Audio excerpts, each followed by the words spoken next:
2007년에 골드만삭스 연구소에서 2050년 세계 경제 장기 예측을 했는데 한국의 인당 국민소득이 미국 다음가는 세계 2위가 될 것이다. 이런 발표가 있었어요. 외환 위기를 겪으면서 우리 경제가 성장의 모멘텀을 잃어버렸다. 골드만삭스가 2022년 2075 장기 대예측을 했는데 한국의 국가 총생산 GDP가 24위로 떨어진다는 겁니다. 필리핀, 방글라데시, 베트남, 타일랜드보다도 뒤떨어지게 될 것이다. 우리 옆에 있는 일본을 보면 우리의 모습이 그대로 눈에 보입니다.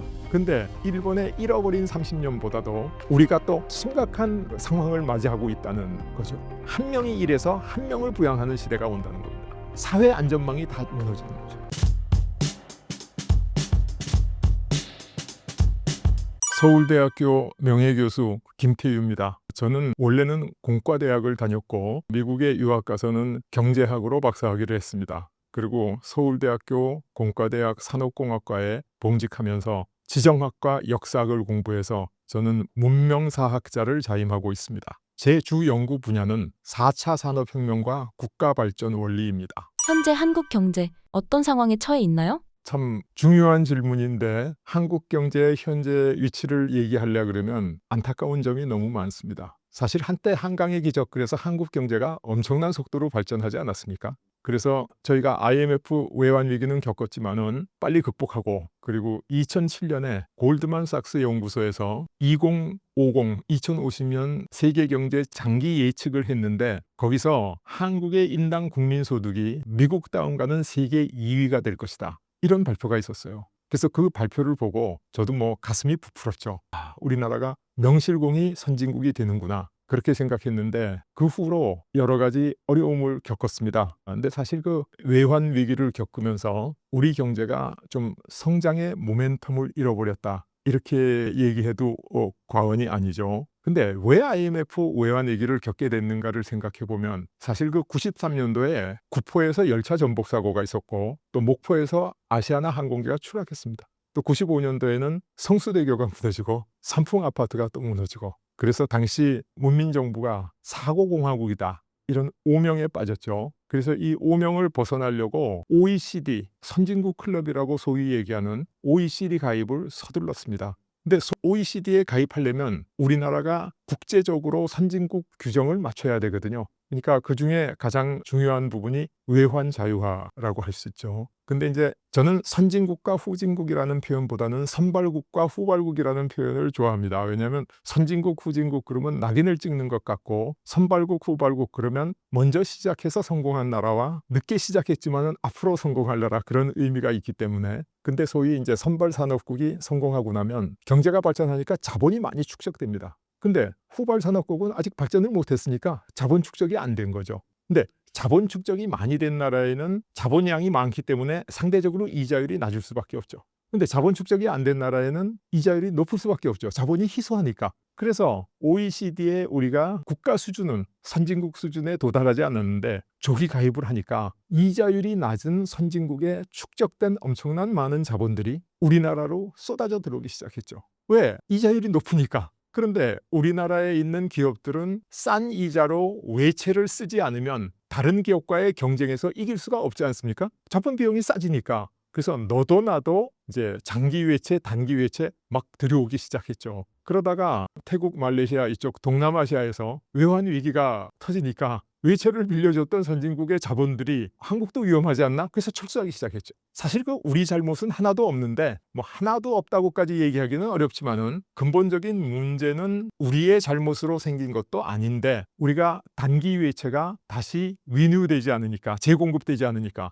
외채를 많이 받았던 기업들이 부도나기 시작한 거죠. 이게 국가적으로는 외환 위기에 해당하는 겁니다. 그러니까 어떻게 보면 이 IMF 경제 위기는 국가 정책이 좀 잘못돼서 일어난 인재다, 이렇게까지 이야기할 수 있죠. 그래서 우리가 외채를 다 갚기 위해서 엄청난 노력을 했죠. 국민들이 금모으기도 하고, 그리고 우리나라의 알짜 기업들이 엄청나게 많이 부도가 나버렸죠. 그러니까 국가가 외채를 쓰도록 조장하고 외채가 빠져나가면서 기업이 부도가 나게 됐으니까. 그래서 사실은 대한민국 경제가 과거에 그렇게 엄청난 속도로 발전하던 모멘텀이 꺾인 결정적인 계기는 IMF 외환 위기가 아닌가, 저는 그렇게 생각합니다. 그리고 그 후에 골드만삭스가 2022년 2075 장기 대예측을 했는데 그때쯤 되면 한국의 국가 총생산 GDP가 지금 10위권인데 24위로 떨어진다는 겁니다. 그래서 필리핀, 방글라데시, 베트남, 타일랜드보다도 뒤떨어지게 될 것이다. 이렇게 예측하고 있죠.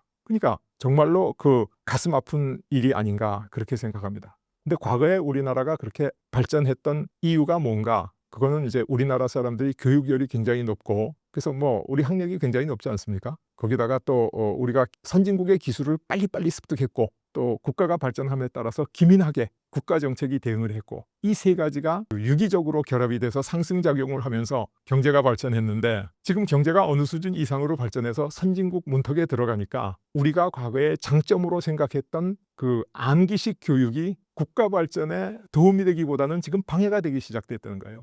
또 우리가 기술을 새로 창조하지 못하고 선진국 기술을 벤치마킹하고 리버스 엔지니어링하고 모방하고 거기에 효율적인 기술 전략이 지금은 국가 발전을 막고 있다는 겁니다. 그래서 전반적으로 국가가 우리 수준에 맞는 국가 발전 원리를 제바로 이해하지 못했다. 그래서 지금 한국 경제는 상당한 위기에 처해 있는데 이게 IMF 외환 위기처럼 단기적인 급성병이면 빨리 해소할 수 있을 텐데 지금은 이미 지난 30년 이상 매 정부, 매 대통령 임기마다 대한민국의 경제 성장률이 약 평균 1%씩 대세 하락을 하는 아주 만선병에 걸려버렸다. 그래서 이것을 극복하고 성장 동력을 되찾는 것은 현재로서는 상당히 어려운 일이다. 이렇게 생각할 수 있죠. 그래서 현 상황을 두 가지 문제로 축약을 하면 하나는 우리가 자랑하고 있는 첨단 기술 산업, 반도체, 배터리, 자동차 이런 분야의 선진국의 반격과 후발 개도국의 추격 때문에 지금 위기에 처했다. 이게 하나고 또 하나는 우리가 참 벗어나기 힘든 저출산의 늪에 빠졌습니다. 그냥 저출산이 아니라 초저출산 이상의 저는 극초저출산 이렇게 얘기하는데 그 합계 출산율 2.0, 2.1을 되게 이제 인구가 유지되는 적정 수준이라고 생각하면 합계 출산율 1.3을 초저출산이라고 부르거든요. 근데 우리는 거기 반밖에 되지 않습니다. 그래서 이 두 가지 위기 때문에 현재 대한민국의 경제는 상당히 비관적이다. 안타깝지만 그렇게밖에 말씀드릴 수 없습니다. 저성장 고령화 사회에 진입한 미래의 한국은 지금과 어떤 점이 달라지게 될까요? 미래 한국 모습을 그냥 한마디로 얘기하기는 어렵지만은 우리 옆에 있는 일본을 보면 우리의 모습이 그대로 눈에 보입니다. 근데 더 심각한 문제는 일본의 잃어버린 30년보다도 우리가 또 훨씬 더 심각한 상황을 맞이하고 있다는 거죠. 일본보다도. 왜냐하면 우리가 일본이 갔던 길을 그대로 따라가고 있다 얘기하는데 일본은 소재, 부품, 장비 같은 데서 확고한 기술 기반을 갖추고 있습니다. 지금 일본 경제도 어렵고 잃어버린 30년에서 허덕이지만 이 일본이 가지고 있는 소부장에 대해서는 아주 세계적으로 그 확고한 위치가 있거든요. 근데 우리가 갖고 있는 소위 응용 산업 기술, 제조 기술 이거는 지금 엄청난 도전을 받고 있어요. 이게 언제 베트남한테 뺏길지 언제 선진국의 반격으로 뺏길지 알 수 없는 일이거든요. 그리고 자산 면에서도 보면 일본은 한때 경제가 엄청나게 발전을 해가지고 동경도를 팔면 미국 전체를 사고도 남는다 이럴 정도였죠. 그래서 일본의 엄청난 금융 자산이 해외에 보유하고 있습니다. 해외 금융 자산을 보유하고 있어요. 그래서 무역 수지는 역조가 돼도 금융 수지는 오히려 또 플러스가 되는 흑자로가 되는 이런 정도의 위치에 있죠. 아주 쉽게 표현하면 일본 경제는 한번 확 피어서 만개했다가 지금 지고 있는 꽃이라면 우리 경제는 한번 크게 피어보지도 못하고 봉우리 상태에서 지기 시작한다. 이거 심각하다고 얘기하지 않을 수가 없죠. 거기다가 저출산 고령화 속도가 일본보다 훨씬 빠릅니다. 일본이 겪고 있는 가장 큰 위기, 그러니까 일본의 잃어버린 30년의 가장 큰 원인 하나를 꼽아라. 그럼 저출산 이렇게 얘기하거든요. 근데 한국은 더 심각하다는 겁니다. 그리고 일본이 겪은 부동산 거품 그것도 우리가 그대로 답습하고 있다. 그게 우리의 현실입니다. 한국이 직면하고 있는 인구 문제를 어떻게 하면 해결할 수 있을까요? 1972년에 로마 클럽이라는 세계 지성인의 모임 이렇게 이야기하는데 거기서 성장의 한계라는 보고서가 나왔습니다. 인류 문명이 엄청나게 발전해서 계속해서 성장하고 발전할 줄 알았는데 그게 아니다. 멀지 않아 성장의 한계에 직면한다. 그러니까 인류 문명이 더 이상 발전하지 못하고 침체하고 이게 나쁘게 얘기하면 종말을 맞이할 수도 있다 이런 뜻이었거든요. 원인이 뭐냐면 식량이 부족하고 자원이 고갈되고 환경이 파괴되고 기후가 변화되고 그 원인들을 곰곰이 따져보면 전부 인구가 너무 많아서 그런 겁니다. 사람이 많지 않으면 이런 문제가 하나도 안 생기거든요. 그런데 로마 클럽의 보고서가 나오던 당시에 세계 인구가 아마 38억 명, 그러니까 40억 명이 채 안 됐습니다. 근데 지금 2배 이상 늘어나서 80억 명을 돌파했지 않습니까? 그러니까 세계적으로 인구가 너무 많은 거죠. 과잉 인구입니다. 그래서 기후 환경 시계가 1분 남았다 뭐 이렇게 얘기도 하고 종말이 가까웠다 이런 얘기도 많이 하는데 그 주장들이 지나치는 과장이라고만은 볼 수 없는 거죠. 그래서 기본적으로는 출산율이 낮아지고 인구가 줄어들고 있다는 것은 인류 문명의 지속 가능성을 위한 축복이다 이렇게 이야기할 수 있죠. 그래서 OECD 평균 합계 출산율이 1.6명, 부부 2명이 아이를 1.6명 낳는다는 거죠. 그럼 인구가 줄어들지 않습니까? 그래서 이걸 저는 학생들한테 이야기할 때는 과잉 비만 상태에 있던 지구 생태계가 다이어트를 해서 건강해지고 있다. 우리 저 만병의 근원이 비만 아닙니까? 고혈압, 고지혈증, 당뇨 모든 게 비만으로부터 생기는데 이 지구도 마찬가지다. 지구 생태계도. 그래서 점점 더 건강해진다. 제가 이렇게 이야기를 하고 있죠. 그런데 우리나라의 합계 출산율은 1보다도 더 떨어져서 지금 0.7명대로 가고 있지 않습니까? 그래서 비유하자면 선진국 아니면 OECD 합계 출산율 1.6이 건강해지는 다이어트라면 우리의 출산율은 영양실조로 죽어가고 있는 상황이다. 축복이 아니라 재앙이다. 이렇게까지 제가 얘기하고 있죠. 근데 아니 왜 출산율이 낮은 게 재앙인가? 근데 어떤 사람들은 우리나라의 인구가 많아야지 국력이 강하지 않나. 그래서 출산율이 떨어지는 건 굉장히 위험하다. 이런 주장을 하는 사람도 있는데 사실 지구상에 인구가 1억 넘는 나라가 14개국인가 있습니다. 근데 그중에 선진국은 미국하고 일본 2나라밖에 없어요. 나머지는 다 개도국, 후진국 상태에 있습니다. 그러니까 인구가 많다고 좋은 게 아니죠. 그런데 우리가 선진국으로 꼽고 행복지수가 높고 훌륭한 복지국가 다 어디 있냐 하면 북구라파 유럽에 보면 인구가 500만에서 1000만 정도 되는 조그만 소국들이에요. 그렇다면 인구가 적어도 국민이 잘 살면 되는 게 아닌가? 이렇게 얘기할 수도 있죠. 그래서 인구가 많은 게 좋고 적은 게 나쁘다. 일방적으로 이렇게 얘기할 수는 없다는 겁니다. 근데 우리나라가 가지고 있는 문제는 뭐냐면 2000년 이전에는 우리나라의 젊은 출산율이 굉장히 높았거든요. 그러니까 출산율이 높으니까 어린아이들 숫자가 많고 그래서 인구 피라미드가 굉장히 안정적인 삼각형 모양을 보이고 있었습니다. 그전에는 4명, 5명이 일해서 1명을 부양하는 사회였지만 최소한도 3명 이상이 일해서 1명을 부양하는 사회였거든요. 그러니까 3명이 십시일반으로 1명을 부양한다. 그러면 삼형제가 부모님 부양하기 그렇게 어렵지 않지 않습니까? 또 국가적으로도 3명이 세금을 내서 1명 노인들을 부양하고 국가를 유지한다. 3명이 연금을 지불하고 1명 노인이 연금을 탄다. 얼마나 안정적인 구조예요. 근데 이게 2030년을 지나면 멀지 않은 장래에 물론 어디까지를 경제활동 인구로 보고 어디까지를 고령 인구로 보느냐에 따라서 지수는 조금 차이가 있지만은 2030년이 지나면 머지않은 장래에 1명이 일해서 1명을 부양하는 시대가 온다는 겁니다. 그럼 자식 1명이 부모 혼자 다 부양하려고 그러면 엄청 힘들지 않아요? 그거나 마찬가지로 의료보험을 1명이 불입하고 1명이 타서 쓰면 그럼 불입하는 사람의 부담이 엄청 커지는 거죠. 그래서 제가 이걸 얘기할 때 청년들의 허리가 휘어지는 게 아니라 부러진다. 이게 지속 가능하지 않은 상태다. 그래서 이 저출산이 2.0 이하에서 1.6 사이에 완만한 저출산 상태가 유지되면 국가 경제가 아주 건강해질 수 있는데 이 속도가 너무 빨라서 0.7, 0.8 되면 사회 안전망이 다 무너지는 거죠. 그러니까 의료보험이 부도나고 연금 재정이 부도나고 국가 재정이 부도나고 일에서 불입할 사람은 줄어드는데 그걸로 이렇게 부양해야 될 사람은 늘어나면 이건 위기 중에도 엄청난 위기인 거죠. 그래서 이게 우리 위기의 본질이다. 그래서 왜 합계 출산율 1.6은 건강한 다이어트고 합계 출산율 0.7은 이건 완전히 영양실조로 죽어가는 대재앙인가 이 말씀을 드리는 거죠.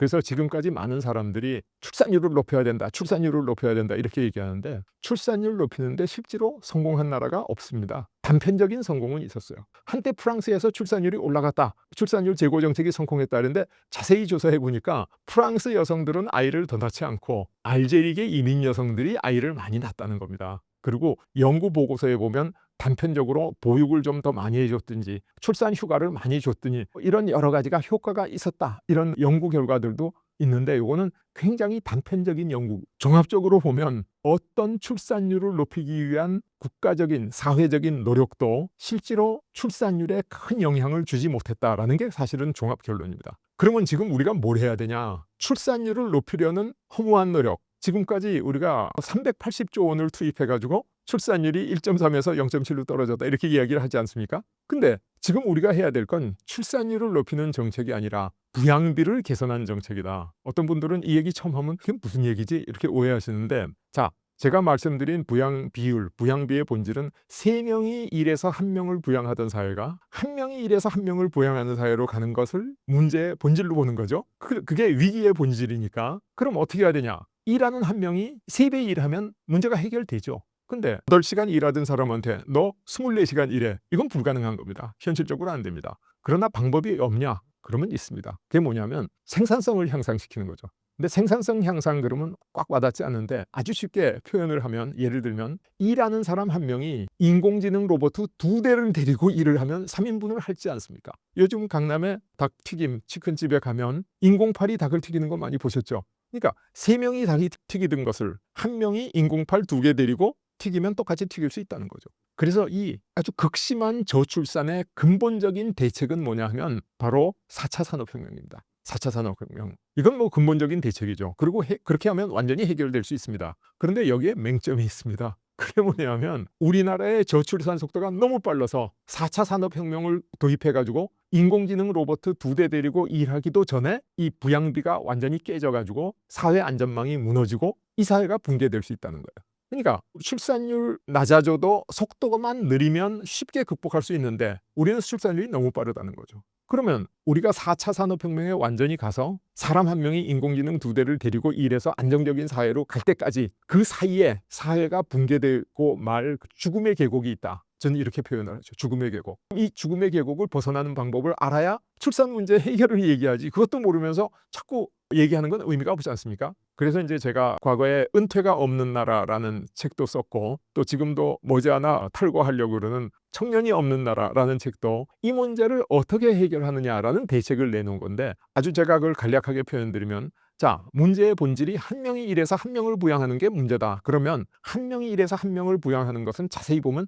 2명이 일해서 2명을 부양하는 겁니다. 똑같은 거죠. 근데 부양받는 2명을 자세히 보면 1명은 장년, 상대적으로 젊은, 예를 들어서 55세부터 74세 정도, 이걸 영어로는 young old 이렇게 부릅니다. 그리고 또 한 사람은 노년, 그러니까 75세 이상, 그러면 이걸 old 이렇게 부르죠. 근데 이 young old는 지금 건강 상태가 개선되고 의료기술이 발전하고 그래서 굉장히 활력차게 일할 수 있는 능력은 아직 가지고 있는데, 이 사회가 사회로부터 은퇴시킨 사람들이죠. 이 사람들은 일할 능력도 있고 일할 의지도 있고 일할 수 있는 준비도 돼 있는데 이 사회가 이 사람들한테 일자리를 주지 않기 때문입니다. 그래서 2명이 일해서 2명을 부양하는데 부양받는 2명 중에 장년층을 분자가 아닌 분모로 내리면 결국은 3명이 일해서 1명을 부양하는 사회가 될 수 있거든요. 그래서 요거를 제가 이제 이모작 사회 이렇게 부릅니다. 그래서 일모작 직업에서 우리나라 평균 25세부터 54세까지 한 30년 동안 열심히 일해가지고